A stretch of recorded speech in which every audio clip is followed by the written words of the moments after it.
तो अब आप बेटर पोजीशन में हो, यहाँ पे बेटर सिचुएशन में हो, यहाँ पे जॉब ढूंढने के, और अब आपका टाइम है यहाँ पे जॉब अप्लाई करने का। अब आपको क्या करना है यहाँ पे। Hello guys, so welcome back again to हम तुम इन इंग्लैंड। मैं हूं गौरव और आज की वीडियो खासकर उन स्टूडेंट्स के लिए हेल्पफुल होने वाली है जिनके पास कोई एक्सपीरियंस नहीं है, वो यहाँ पे पढ़ाई करने के लिए आए हैं और उनको आगे चल के यहाँ पे स्पॉन्सर जॉब लेनी है। तो क्या पाथवे होना चाहिए आपका यहाँ पे जब आप पढ़ाई करने आते हो, आपको कैसे प्रिपेयर करना है अपने आप को, यहाँ पे स्पॉन्सर जॉब कैसे लेनी है, कैसे आपको तैयारी करनी है उसके लिए, कैसे आपको अपस्किल करना है अपने आप को। तो इस वीडियो को आप एंड तक देखना, होपफुली आपको एक आइडिया मिल जाएगा कि आपको कैसे अपने आप को यहाँ पे प्रिपेयर करना है और कैसे आपको स्पॉन्सर जॉब लेनी है। तो स्टार्ट करते हैं फिर आज की वीडियो से। तो जब आप यहाँ पे पढ़ाई करने के लिए आते हो तो डे 1 से आपका गोल यही होना चाहिए कि आपको यहाँ पे स्पॉन्सर जॉब लेनी है। बिल्कुल भी टाइम वेस्ट नहीं करना, और आपके पास 1 साल है यहाँ पे पढ़ाई करते हुए आपको अपने आप को अपस्किल कैसे करना है जॉब मार्केट के लिए। तो मान लो आप यहाँ पे यूके में नए नए आए हो अभी और आपने पढ़ाई यहाँ पे स्टार्ट करी है, तो आपका कोई भी कोर्स हो सकता है, यहाँ पे मार्केटिंग से रिलेटेड कोर्स हो सकता है, digital marketing, data analyst, data scientist, software engineer, जो मर्जी भी आपका कोर्स है, आपने यहाँ पे पढ़ाई स्टार्ट करी है और डे 1 से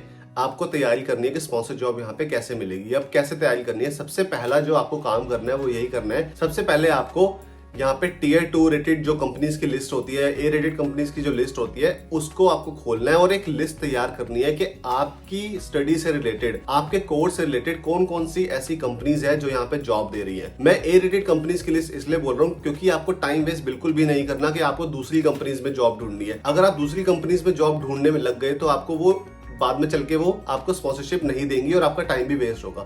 तो स्टार्टिंग से ही आपको ये तैयारी करनी है कि आपको ए रेटेड कंपनीज की लिस्ट तैयार करनी है। उन कंपनीज की लिस्ट में से कम 20-25 कंपनीज की आपको वेबसाइट पे रिसर्च करनी है। अभी this is time for research. आपको 1 साल जो पूरा है अपना रिसर्च, अपस्किलिंग, इन सब चीजों में लगाना है। आपको सीवी तैयार करना है, आपको कवर लेटर तैयार करना है, अपने आप को प्रिपेयर करना है बेसिकली जॉब मार्केट के लिए। तो आपने कंपनीज की लिस्ट वहां से निकाल ली। अब इन कंपनीज की लिस्ट में से आपको देखना है हर कंपनी की वेबसाइट पे जाके, करियर पेज पे जाके, वैकेंसीज में जाके कौन कौन सी वैकेंसीज ऐसी है जो आपकी फील्ड से रिलेटेड है, आपको जॉब जोन सी भी आपको जॉब चाहिए वो जॉब वहां पे लिस्टेड है या नहीं है। अब वहां पे आपको 20-25 कंपनी, 30-40 कंपनीज की लिस्ट में से आप देखोगे तो आपको एक आइडिया हो जाएगा कि अच्छा इस कंपनी में ये वाली जॉब निकली हुई है और यही जॉब जो है मेरी टारगेटेड जॉब है, मतलब मुझे पढ़ाई खत्म होने के बाद ये वाली जॉब चाहिए। अब उन जॉब्स में कौन कौन सी स्किल्स मांगी हुई है। सबसे इंपॉर्टेंट काम यहाँ पे ये है, जब आप यहाँ पे नए नए एज ए स्टूडेंट आ रहे हो, आपके पास कोई एक्सपीरियंस नहीं है, तो आप कैसे compete करोगे जॉब मार्केट में।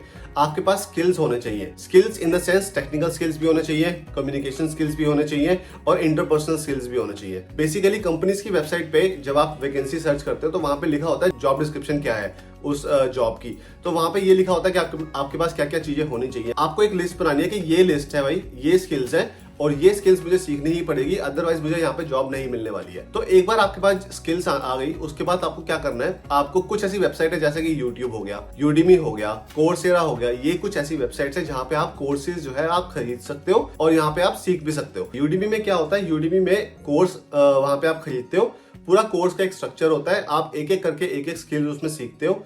स्किल सीखने के बाद एंड में जाके कुछ प्रोजेक्ट वर्क होता है, वो आप प्रोजेक्ट करते हो और लास्ट में आपको सर्टिफिकेशन मिलता है। तो बेस्ट पार्ट क्या है, यहाँ पे आपको एक सर्टिफिकेशन भी मिल रहा है। अब सोचो, एक ऐसा स्टूडेंट है जिसके पास कोई एक्सपीरियंस ही नहीं है, ना कोई उसके पास स्किल्स है, और एक ऐसा स्टूडेंट है जिसके पास एक्सपीरियंस नहीं है बट स्किल्स उसने सीखी है और उसके पास सर्टिफिकेशन है। तो किसको जॉब मिलेगी, जिसके पास स्किल्स है, जिसके पास सर्टिफिकेशन है। तो ये स्टेप्स आपको इस तरीके से करने हैं। सबसे पहले आपको लिस्ट बनानी है कंपनीज की, फिर आपको देखना है उसमें कौन कौन सी जॉब्स अवेलेबल है, जॉब्स में कौन कौन सी स्किल्स मांगी हुई है। अब उन स्किल्स को आपको 1 साल है, ठीक है, आप जब भी यहाँ पढ़ाई कर रहे हो आपको डिग्री से जॉब नहीं मिलने वाली, ये मैं आपको फर्स्ट डे से बोल रहा हूँ। ये आप चाहे कोई सा भी कोर्स कर लो, यहाँ पे या तो आपके पास एक्सपीरियंस होना चाहिए या फिर आपके पास स्किल्स होनी चाहिए, उसी से रिलेटेड आपको जॉब मिलेगी। अगर आपके पास एक्सपीरियंस नहीं है और अगर आप टाइम वेस्ट कर रहे हो तो नो डाउट आपको यहाँ पे स्पॉन्सर जॉब नहीं मिलने वाली है। ये मैं आपको अभी लिख के दे देता हूँ, क्योंकि कंपटीशन भी बढ़ गया आजकल। पीएसडब्ल्यू में बहुत सारे स्टूडेंट्स आ गए हैं और एम्प्लॉयर उन्हीं को ही जॉब देना चाहते हैं जिनके पास एक्सपीरियंस है, जिनके पास स्किल्स है। तो इसलिए बेसिकली मैं आपको कह रहा हूँ कि जॉब मार्केट में कम्पीट करने के लिए आपको अपने स्किल्स जो है वो डेवलप करने ही पड़ेंगे, अदरवाइज आपको जॉब मिलना यहाँ पे मुश्किल हो सकता है। आप अपना हार्ड अर्न मनी यहाँ पे स्पेंड कर रहे हो अपने कोर्सेज के ऊपर, और इंटरनेशनल स्टूडेंट्स को तो काफी ज्यादा पैसे देने पड़ते हैं यहाँ पे ट्यूशन फीस के। उसके बाद अगर आपको जॉब नहीं मिले, अगर आपको वापस जाना पड़े तो आपको मतलब आपके पैसे जो है वो वेस्ट है।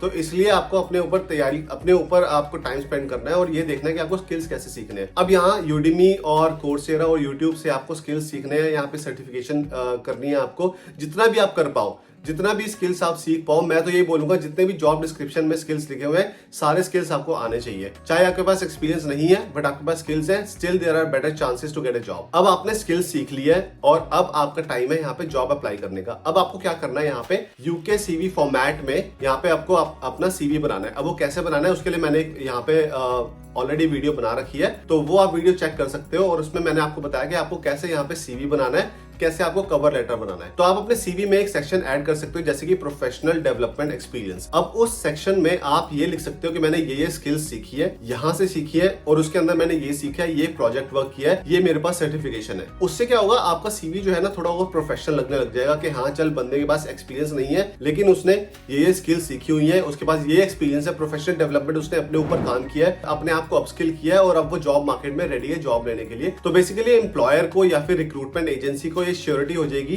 कि यार ये बंदा जो है ये जॉब के लिए बेटर है और इसका सीवी जो है हम आगे कर सकते हैं। तो इस तरीके से आपको अपना सीवी यहाँ पे तैयार करना है। उसके बाद अगला स्टेप क्या है, जब भी आप यहाँ पे जॉब लेने जाते हो तो हमेशा कंपनी का जो एम्प्लॉयर है या फिर कोई रिक्रूटमेंट एजेंसी है वो हमेशा आपकी मोस्ट केसेस में आपकी लिंक्डइन प्रोफाइल हमेशा चेक करते हैं। तो आपको अपनी लिंक्डइन प्रोफाइल जो है वो अच्छे से बनानी है। उसमें एक फीचर्ड का ऑप्शन होता है, फीचर्ड के ऑप्शन में आप जाके लिख सकते हो कि मैंने ये कोर्सेज किए हैं, ये मेरे पास स्किल्स है। टॉप स्किल्स का ऑप्शन होता है, टॉप स्किल्स आप ऐड कर सकते हो वहां पे रिलेटेड टू जो भी आप यहाँ पे जॉब ढूंढ रहे हो। फर्स्ट डे आपने यहाँ पे देखा कि आपके पास कोई एक्सपीरियंस नहीं है, अब आपका 1 साल हो चुका है, 1 साल बाद आपके पास स्किल्स है, उसके बाद आपके पास सर्टिफिकेशन है, आपके पास एक यूके सीवी फॉर्मेट है, कवर लेटर है जिसके अंदर आपने एक्सपीरियंस अपना सब कुछ शेयर कर रखा है, आपके पास एक लिंक्डइन प्रोफाइल है। तो आप खुद देख सकते हो कि आप कितनी बेटर पोजीशन पे हो यहाँ पे जॉब लेने के लिए। फर्स्ट डे पे आपके पास कुछ भी नहीं था और 1 साल बाद आपके पास ये सब चीजें हैं। एक्सपीरियंस तो आप नहीं ला सकते कहीं से भी क्योंकि आपने वहां पे जॉब नहीं करी है, क्योंकि कई सारे स्टूडेंट होते हैं वो बीटेक या फिर बैचलर्स करने के बाद यहाँ पे आ जाते हैं तो उनके पास एक्सपीरियंस नहीं होता है। तो अब आप बेटर पोजीशन में हो, यहाँ पे बेटर सिचुएशन में हो यहाँ पे जॉब ढूंढने के लिए और आपके पास काफी ज्यादा चांसेस है जॉब लेने के लिए। अब अगर यहाँ पे आप ए रेटेड कंपनीज में ही डायरेक्टली जॉब ढूंढते हो, वहां पे लिखा होता है कि आपको स्पॉन्सरशिप जॉब चाहिए या नहीं चाहिए, आपको स्पॉन्सरशिप की रिक्वायरमेंट है या नहीं है। तो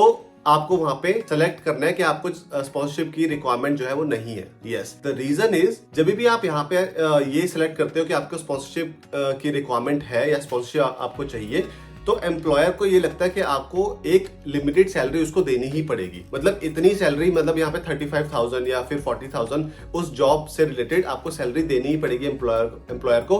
तो वो सोचता है कि यार छोड़, इस कैंडिडेट को हम नहीं लेते, जिसको स्पॉन्सरशिप की रिक्वायरमेंट नहीं है हम उसको ले लेते हैं। लेकिन वो कंपनी ए रेटेड है। तो बेसिकली स्टार्टिंग में आपको ये लिखना है कि स्पॉन्सरशिप की रिक्वायरमेंट आपको नहीं है। एटलीस्ट आप इंटरव्यू में जाओ, एटलीस्ट वो जॉब आप ले लो एक बार। अगर आपने एक बार वो जॉब ले ली, उसके बाद वहीं पर ही 1 साल काम करने के बाद फिर आप वहां पे इंटरनली अपना जो स्किल्स है वो उनको शो करके फिर आप बात कर सकते हो उनसे कि हाँ अगर आप मुझे स्पॉन्सरशिप दे सकते हो तो मैं अपना वीजा जो है वो एक्सटेंड कर सकता हूँ, या जो मर्जी आपको अंदर बात करनी है आप अपना नेटवर्किंग बना सकते हो। एक बार आप कंपनी के अंदर घुस गए तो फिर आप कुछ भी करके वहां पे जॉब ले सकते हो। लेकिन आप अगर स्टार्टिंग में ही ये बोल दोगे कि मुझे स्पॉन्सरशिप की रिक्वायरमेंट है और मुझे इतनी सैलरी कम से कम होनी चाहिए, तो फिर शायद मुश्किल हो जाए आपको जॉब लेने में। तो ये हमेशा ध्यान में रखना। अगर वो ए रेटेड कंपनी है तो डेफिनेटली वो बाद में आपको स्पॉन्सरशिप का लेटर वो आपको दे ही देगी। लेकिन स्टार्टिंग में ही अगर आप बोल दोगे कि मुझे रिक्वायरमेंट है स्पॉन्सरशिप की, तो फिर आपको शायद वो जॉब ना मिले। तो ये एक पाथवे है पूरा। एक स्टूडेंट जब यहाँ पे आता है उसके पास कोई एक्सपीरियंस नहीं है और आपको स्पॉन्सरशिप जॉब यहाँ पे कैसे लेनी है, तो ये जो पूरा पाथवे था ये एक ऐसा पाथवे है जो अगर मैं होता इस पोजीशन में तो मैं भी शायद ऐसे ही करता। तो मैंने सोचा चलो यार काफी सारे स्टूडेंट जो है मेरे से ये पूछ रहे हैं कि भाई हमारे पास एक्सपीरियंस नहीं है लेकिन हम कैसे स्पॉन्सरशिप जॉब लें यहाँ पे। तो मैंने सोचा चलो एक लिस्ट तैयार करता हूँ मैं कैसे स्टेप बाय स्टेप कैसे आपको यहाँ पे जॉब लेनी है आपके साथ शेयर करता हूँ। होपफुली आपको इस वीडियो से थोड़ी बहुत हेल्प मिल गई होगी। मेरी तबीयत आज थोड़ी ठीक नहीं है, 3-4 दिन से बहुत ज्यादा तबीयत खराब हुई पड़ी है, लेकिन मैं सोच रहा था कि आपके लिए एक वीडियो बनाऊं। मुझसे बोला भी नहीं जा रहा बिल्कुल भी, लेकिन होपफुली आपको ये वीडियो अच्छी लगी होगी, हेल्पफुल लगी होगी। और अगर वीडियो से हेल्प मिली है तो प्लीज इस वीडियो को लाइक जरूर करना। कोई भी डाउट्स हो आपके कमेंट सेक्शन में जरूर बताना और हमारे चैनल को सब्सक्राइब करके जाना गाइस। तो मिलते हैं नेक्स्ट वीडियो में, तब तक के लिए बाय बाय, टेक केयर।